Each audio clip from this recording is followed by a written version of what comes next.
هیچ کدوم از ما نمیتونیم از انتخاب هامون فرار کنیم.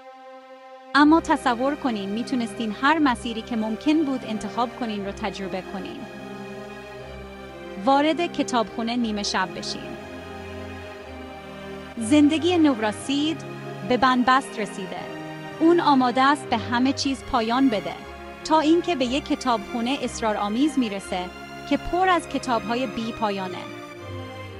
هر کتاب یه دروازه به یه نسخه متفاوت از زندگیش. تصور کنین بتونین هر چی میشد اگر رو تجربه کنین.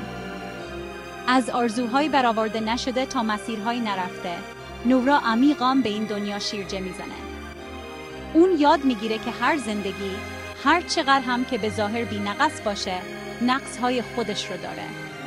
این یه سفر از میان پشیمونی، امید و جستجو برای معنا.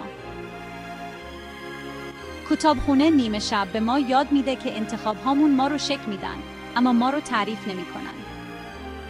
این کتاب درباره پذیرفتن زمان حاله با تمام نقصهاش. پس دفعه بعد که به یه انتخاب دیگه فکر کردین، به سفر نورا فکر کنین. بعضی وقتها زندگیی که داریم دقیقاً همون جایی هست که باید باشیم. کتابخونه نیمه شب رو بخونین و زیبایی داستان خودتون رو کشف کنین.